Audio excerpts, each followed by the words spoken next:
गावाच्या शेवटी एक मोडकळीस आलेलं घर होतं. त्या घरात आई आणि तिचा 10 वर्षाचा मुलगा राहत होते.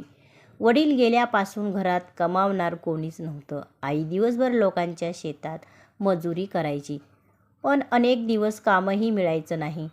एके दिवशी घरात फक्त एकच भाकरी आणि थोडीशी भाजी उरली होती. मुलगा म्हणाला, "आई, तू खा, तू दिवसभर काम केलंस." आई हसली आणि म्हणाली, "अरे, मी शेतात खाऊन आले, मला भूक नाही." मुलाने विश्वास ठेवला आणि पूर्ण भाकरी खाल्ली. रात्री त्याला जाग आली. आई चुलीजवळ बसून रिकाम्या ताटाकडे पाहत पाणी पीत होती. तिच्या डोळ्यातून अश्रू वाहत होते. ती पोटावर हात ठेवून शांतपणे झोपायचा प्रयत्न करत होती. मुलाला सगळं समजलं. दुसऱ्या दिवशी तो शाळेत गेला नाही.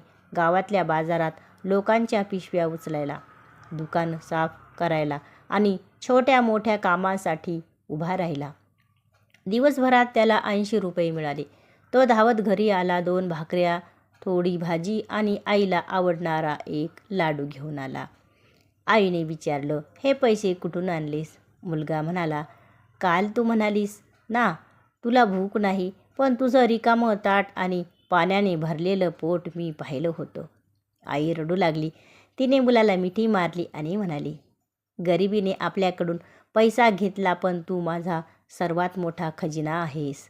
त्या दिवसापासून मुलाने शिक्षणही चालू ठेवले आणि कामही केले. वर्षानंतर तो अधिकारी झाला. पहिल्या पगारातून त्याने आईसाठी पक्कं घर बांधलं.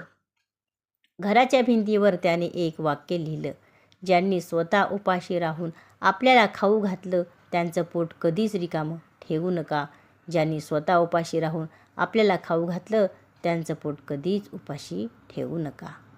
बोध: गरिबी माणसाला गरीब बनवते, पण आईचं प्रेम आणि मुलाची कृतज्ञता कोणत्याही श्रीमंतीपेक्षा मोठी असते.